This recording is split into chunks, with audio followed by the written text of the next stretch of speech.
person who grew up in the city, never milked a cow, heard a rooster crow, or stumped his toe on a root isn't supposed to know about the joys of country living. So far as he knows, the turkey he ate at Christmas hatched out and grew up in the supermarket. Elmer Hinton was a columnist for the Nashville Tennessean for nearly 30 years. Known for his nostalgic stories and folksy humor, he made a record in 1968 and named it after his column, Down to Earth.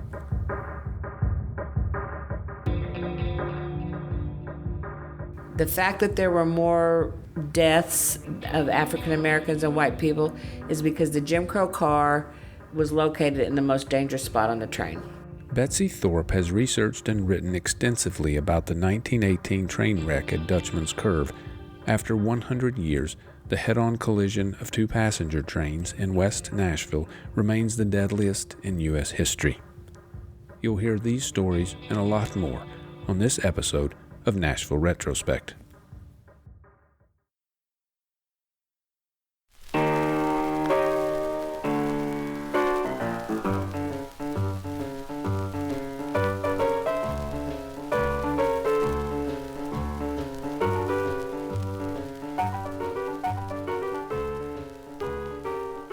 Welcome to the Nashville Retrospect podcast. I'm your host, Allen Forkum. I am also the editor and publisher of the Nashville Retrospect, a monthly newspaper full of old news stories from and new essays about Nashville's past. Our July 2018 issue features not only information about the 100th anniversary of the Dutchman's Curve wreck, you can also read original Nashville Globe articles covering the July 4th, 1912 dedication of Hadley Park, the country's first city park for the exclusive use of blacks. Hadley Park was in the news recently due to an unsuccessful campaign to rename it after Malcolm X instead of William Hadley, a slave owner who first purchased the land in 1837. The 1912 articles indicate a general approval of the Hadley name, including that of a former Hadley slave who spoke on the occasion. The July 2018 issue also has many other stories, including articles about the discovery of a comet by local astronomer E. Barnard in 1884, the early 1800s settlement of a town in Mexican Texas called Nashville-on-the-Brazos, and the 1943 Army baseball tournament held in Nashville for the entertainment of soldiers stationed here during World War II. To see article excerpts and photographs from some of these and other stories, visit our Facebook page. You can pick up the latest issue of the Retrospect for only $1 at local grocery stores and markets. And at NashvilleRetrospect.com, you can order subscriptions and even back issues. So if you're new to the Retrospect or skipped an issue, check out our webpage to see what you've missed over the last 9 years we've been publishing.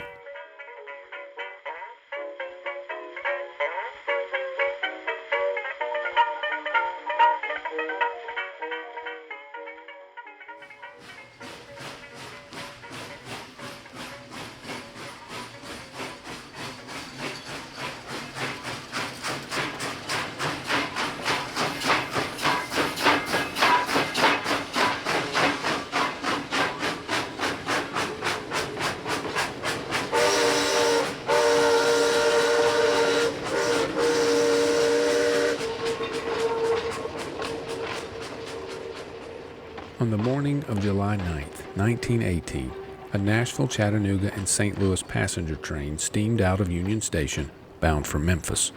It would only make it about 5 miles, just before the newly built bridge over the track in Belle Meade. There the train collided head-on with another passenger train, inbound from Memphis, at a place on the track called Dutchman's Curve. When the two locomotives collided, they said they reared up together in the air, and then they each fell to a different side of the track. And then, like as they're upside down, you just got to visualize all this coal and everything. It's just horrible stuff. The ripple effect of the cars going, like the collision going backwards, like one car would slam in all the way inside of the car behind it, so like two cars would become one. And the worst case of that happening was when the baggage car on the outbound train slammed inside the Jim Crow car behind it, which was a car that was completely filled. They said it was, filled to the aisles, overcrowded. So you had a baggage car full of heavy baggage smashing, you can't even think about how horrible that was. And the newspaper described it like pinning the victims inside. Here's how a reporter from the Nashville Tennessean described it at the time. The dead lay here and there, grotesquely sprawling where they fell. The dying moaned appeals for aid or, speechless, rolled their heads from side to side and writhed in agony. Everywhere there was blood and suffering and chaos. From the wreckage, beneath which many still lived, shrieks and muffled cries arose, and here and there, helpless yet visible victims prayed for speedy deliverance or death. The white concrete bridge over the track would eventually give its name to White Bridge Road. Today it is part of the Richland Creek Greenway, and you can stand on the bridge and look down at the wreck site. Photos taken from the bridge in 1918 recorded the disaster's aftermath. The newspaper reported that 50,000 spectators flocked to the scene. I interviewed a woman who was 12 years old at the time of the wreck. She was 101 when I interviewed her. She lived nearby on West End Avenue. She said her and her sister were sleeping they had an upstairs porch that was screened in, and they were sleeping outside on the porch, and she woke up to the sound of the crash. That was really loud, and didn't know what it was at first. And then you also hear of people like from all around, they just heard it, and people that lived nearby just ran to, they didn't know what it was, but they knew something, and they ran towards the sound. And then when they got there, they just started helping out with the initial rescue before the doctors arrived. Betsy Thorpe has become known as the train wreck lady, and for good reason. Well, I've always had an interest wherever I live in like knowing the history of where I lived. So when I moved to West Nashville, I didn't know anything about West Nashville. I checked out a book at the library by Sarah Foster Kelly, West Nashville, Its People and Its Environs. And I think on page 228, just a little tiny blurb about the worst train wreck in U.S. history happened in West Nashville. And I thought, wow, that's weird that you'd think you would know that U.S. history, the worst. You'd think that there would be something. So I bet you there's a historical marker, and I want to go read it. And so I started looking around, and I couldn't find one. And of course, I was looking over by Kroger. I was looking everywhere except for where it happened. I didn't really quite understand where it happened. I finally started asking people in the neighborhood and talked to some people who'd been there a while, and they told me where it happened. But there was no historical marker, so I called the Metro Historic Commission just to make sure I was in the right place and I was not missing it. And I talked to Tara Melnick, and she said that she thought there was one, and she'd call me back and tell me where it was. And then she called back and says, no, we don't have one. And I was like, well, that's not right, just kind of kidding. She goes, well, if you feel that strongly, why don't you go get us one? We should have one there. And so then I talked to her a little bit more, and then the next thing I knew, I was out trying to get a historical marker, which is nothing I'd ever done like that. I'd never done anything like that before, and it was really a really good experience for me. In order to get a historical marker, one thing you have to do is you have to write a proposal, and you have to cite some information and prove that whatever you're wanting to memorialize with a marker actually happened. And so it was in the course of doing that all these stories started coming to me, which eventually became my book, The Day the Whistles Cried. I was interested in was the people who were the people on the train. So that's where I started my research, was with the death certificates. Like, how am I going to find out who they are? Oh, I'll look at the death certificates. And that's what kind of blew the story open for me. I was able to piece together a lot of information by looking at the occupations and the demographics of the people who were killed. The second decade of the 20th century was a time of disaster for Nashville. In 1912, the same year the Titanic sank, the city reservoir on 8th Avenue broke, washing houses off their foundations. In 1916, a massive fire in East Nashville destroyed 500 homes. And by 1918, while Nashvillians at home were dying in the Great Flu pandemic, Nashvillians in Europe were dying in the Great War. The city's involvement in the war effort included a large gunpowder plant in Old Hickory, which brought in workers from all over the country. And though many laborers and soldiers were transported on the train system, which fell under the authority of the military during the war, trains remained the primary means of long-distance travel for the general public. And on July 9, 1918, the inbound and outbound Memphis trains were fully loaded. It was a cross-section of early 20th century culture and people. There was everyone on there from farmers and laborers to one gentleman who was a potential gubernatorial candidate. So it was a real cross-section. Talk a little bit more about who was on the train. There were workers. Tell me about them. For the train that was coming the inbound train had left Memphis the night before on Monday, July 8th. Earlier that morning, 128 African American and white laborers and farmers were hired by the U.S. Employment Service to work at the Old Hickory plant. They had just started producing powder that week. Most of them were hired by the Mason Hanger Company to work on construction. They were still completing a lot of the infrastructure of what was going to become a huge company town. For DuPont. Mm-hmm. So there was 128 of them, and probably 70 of those 128 were killed. There was a young woman from Franklin. Her name was Josephine Douglas. She had been visiting relatives in Memphis and was on her way home. She was not injured. She was just inconvenienced. It took her longer to get home than she wanted to. And, of course, the baggage of the sisters who had come home from Sacred Heart private school, and they were at St. Cecilia's Academy. Their luggage was on the train, and it is what erupted in the cornfields and kind of freaked everybody out when there was sisters' habits hanging off the cornfields and no sisters. That was on the incoming train. And so they didn't board the train? No, they had already come home, but they'd been separated. Just like today, their luggage came in late, and so their garments were spread all over the cornfields, and there was some worry about where are the missing nuns for a while, and then they placed a call out to St. Cecilia's and found out that they didn't need to look for them anymore. They had arrived safely the day before, and they were just waiting for their luggage.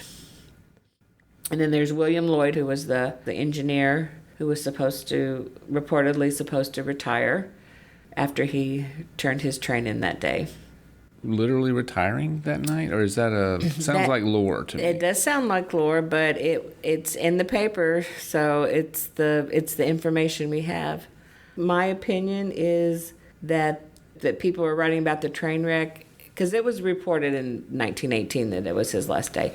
We're sort of channeling the Titanic with that particular story. It just made it a good story.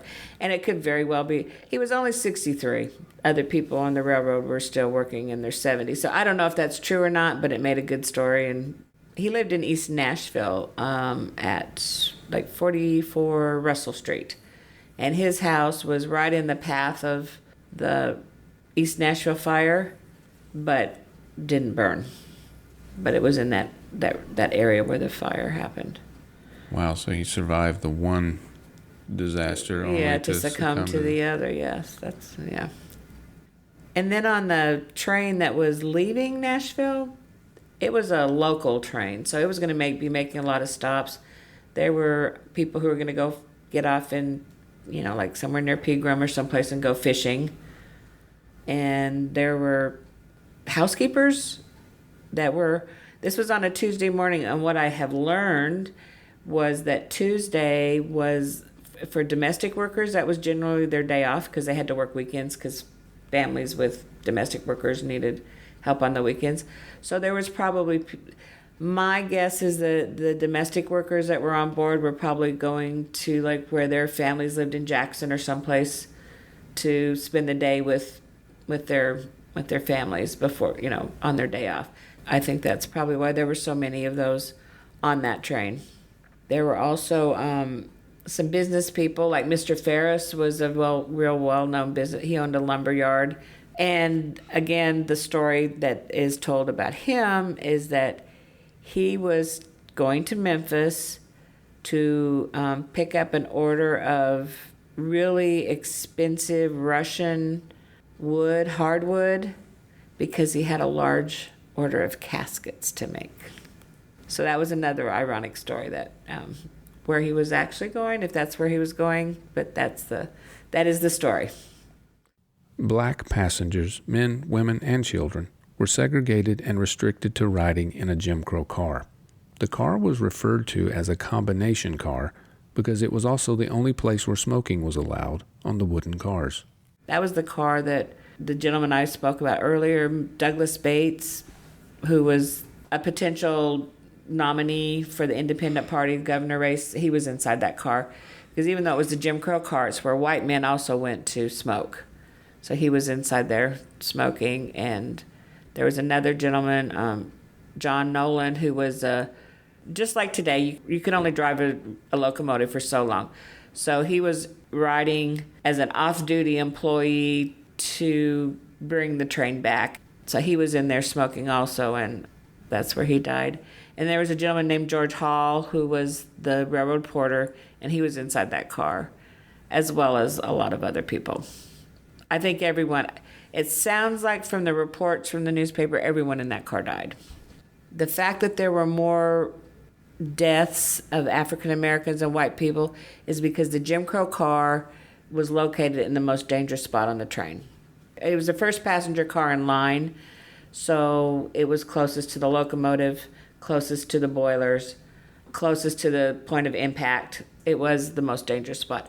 So you could say that the cultural mores of the time really determined who lived and died in this accident. Because on the other end, you had, at the far end of the train, in the most safe spot, you had the ladies' cars, which is where white women and white children rode, and there were no reported deaths of any white women or white children.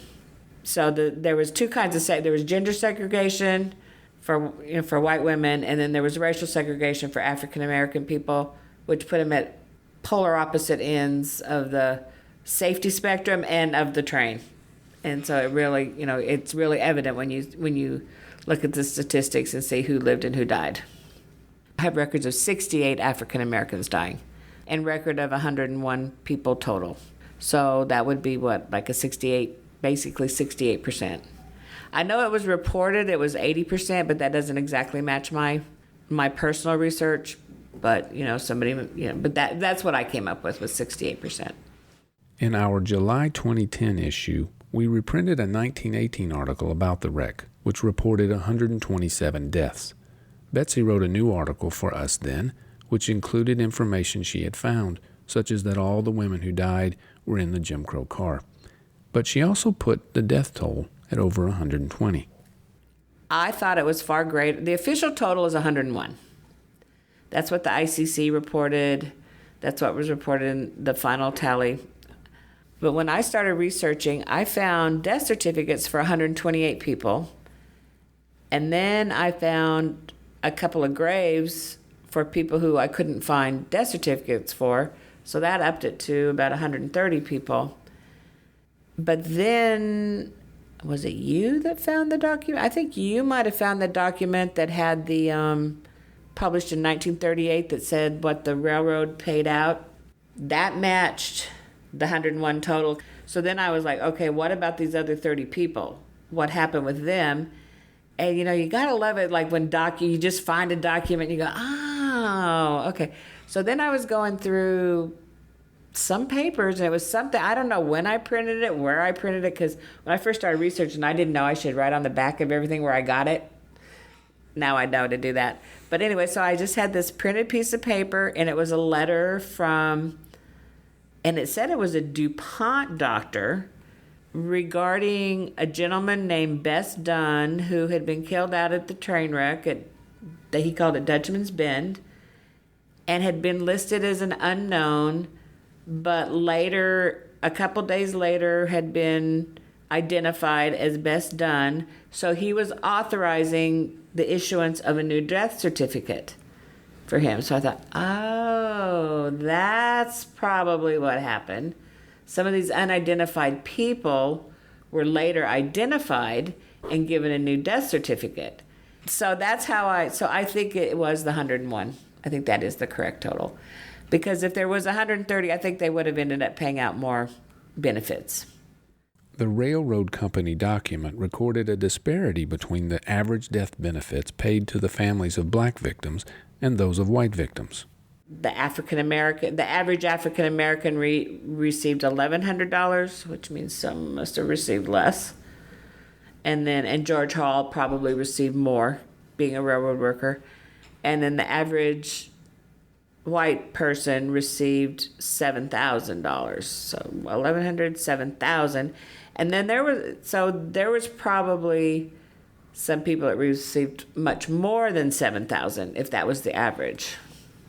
There was because they did the actuary where, how old were you? How old are they? What was their, what was their education? What was their potential earning power for the rest of their lives? And for the uneducated laborers, white and black, there's probably a lot of white people that got around the $1,100 benefits.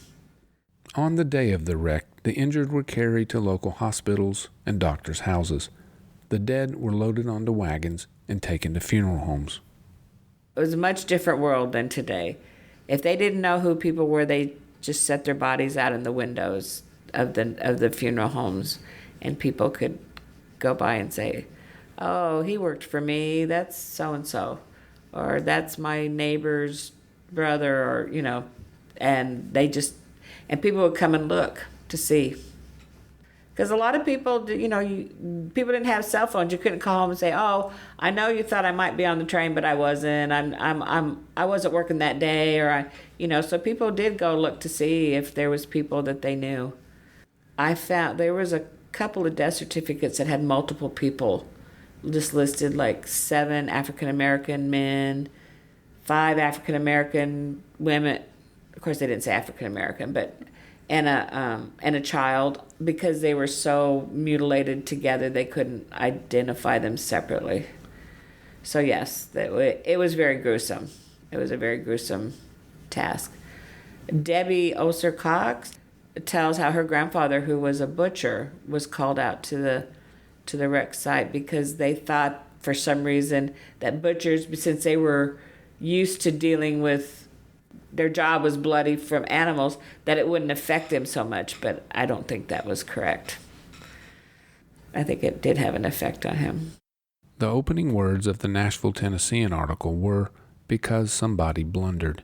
Blame for the wreck would quickly fall on one man. The engineer for the outbound train had orders to stop at a junction with multiple tracks, then located near Centennial Park. Before proceeding, he was to wait there for the inbound train to pass by. He didn't do that. His name was David Kennedy, and he had a reputation of being a very cautious and careful engineer. Those are the words that were used by people who knew him. And he'd been with the railroad since he was a teenager in the Civil War. He was hired by the Nashville-Chattanooga Railroad right after the war ended, which would be, like 1865? So he'd been with them for a very long time, never been reprimanded. He was just known to be a good worker who always did what he was supposed to do. So it never has made sense to me that he would make such a mistake. One of the things I was hoping to do with my research was find a little piece of information that would clear his name, but I was not able to do that. My personal opinion, and there's nothing to back it up other than just putting all the facts together and coming up with a opinion, is that he had a medical event. He was in his 70s. Is that perhaps he had a medical event that just caused him to make a mistake. But I have nothing to back that up with other than that's the only thing that makes sense to me. Kennedy died in the accident, and his family had to cope with more than his death in the aftermath of the deadly wreck. They all pretty much moved away after the accident, and I think maybe just the shame. His widow and his sister who never married, or his daughter who never married, stayed here, but everybody else moved away. When his wife died in 1948, her obituary, all it said was, she's the widow of David Kennedy, a man who at one time was associated with the Nashville-Chattanooga-St. Louis Railway. That was it. They didn't say he was an engineer. They just said he was at one time associated with it. So I thought that was really interesting language. They don't want you asking too much about, like, people that didn't know, they didn't want to talk about it. David Kennedy and John Nolan both came from strong Irish Catholic families. Both of their families were very prominent Catholic families in Nashville, and they had family plots on Priest Circle at Mount Calvary, which I think that means that they probably, when they first founded the cemetery, their families bought plots there. Not Mr. Kennedy's family, but his wife's family, the Dowderys, were there. When the accident happened, there were so many funerals on July 11th. It was written in the paper how many people were buried that day. John Nolan had a very well attended. Lots and lots of people came to his funeral, and he is just a few he's buried just a few plots over from David Kennedy, who was sadly blamed for causing the accident, and very few people came to his funeral.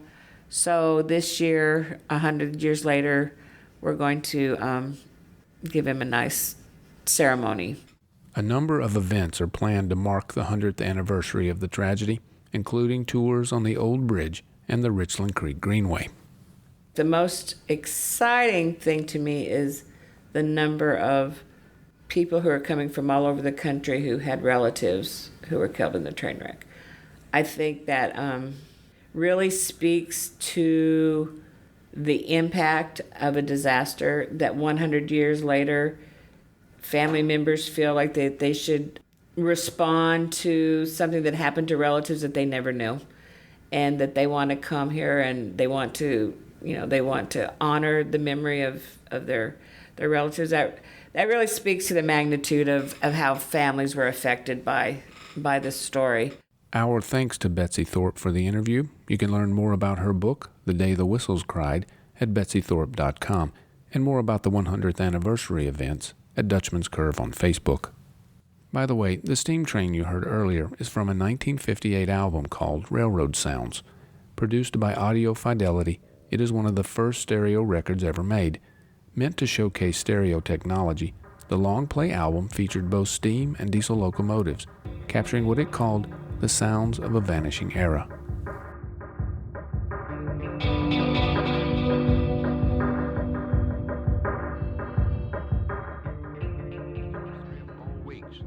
And a lot of fun goes along with the hard work. And something else blooms in the strawberry fields besides the plants. There's a lot of romancing, and some of the young folks do as much courting as they do picking. That's how it was with Tater Nose and Sugar Plum. Now, Sugar Plum was as pretty as a bluebird on a whitewashed fence, and she was plumb mired down in her love for Tater Nose. Fact is, she had her mind set on marrying him. Tater Nose felt the same way about Sugar Plum, but he was awful bashful, as well as ugly and ignorant. So they just picked strawberries along side by side, day after day, without Tater Nose ever getting up the courage to tell Sugar Plum how he felt down inside. But one day they were picking along, and Tater Nose just kept... Elmer Hinton has made a record album. That was the declaration of a June 1968 article in the Nashville, Tennessean Sunday Showcase. Hinton was already well known for his popular humor column called Down to Earth, which he wrote for the Tennessean for nearly 30 years, according to the Tennessee Encyclopedia. He got his start in journalism in Portland, Tennessee, when he and his wife launched a newspaper in 1925. In 1942, he was hired by the Nashville Tennessean and worked there as a copy reader, police reporter, and state editor. On the release of his 1968 album, titled Down to Earth with Elmer Hinton, Hinton said he didn't think anybody would want to hear him talk. Perhaps that is why the album, produced by Geordie Records in Goodlettsville, Tennessee, also featured songs and background music by Gary and Randy Scruggs and the Rudy Sisters, among others.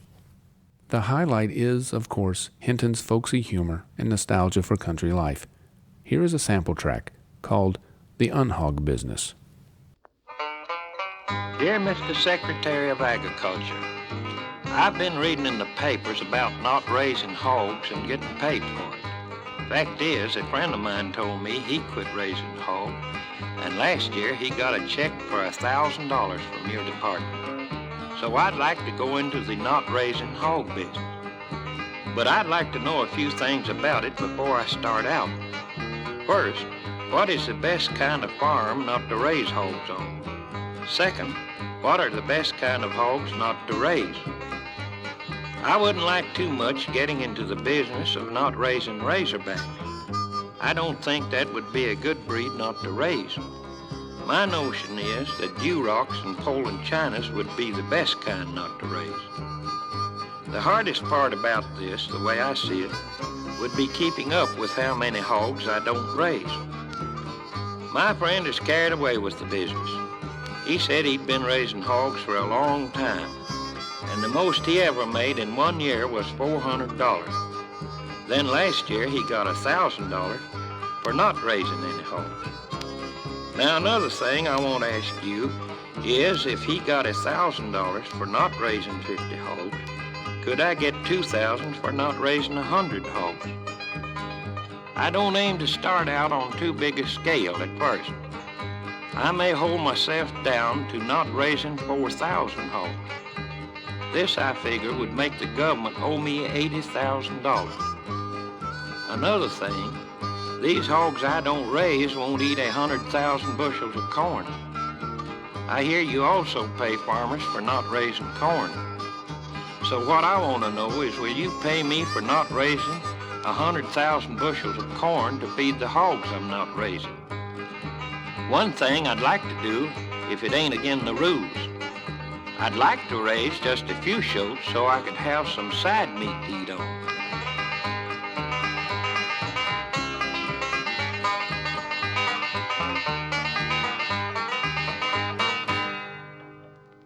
Elmer Hinton continued writing his column into retirement until his death in 1979.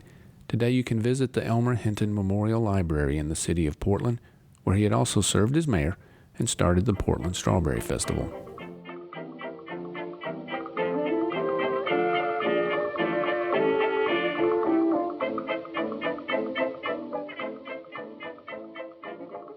Thank you for listening to this episode of Nashville Retrospect. For more information about the stories you heard, including photographs, see the show notes on the podcast webpage, which you can find a link to at NashvilleRetrospect.com. You can also email your comments and suggestions to nashretroshow@gmail.com. This show was written and produced by me, Allen Forkum. Stay tuned for the next one. And in the meantime, don't forget to pick up your copy of the Nashville Retrospect.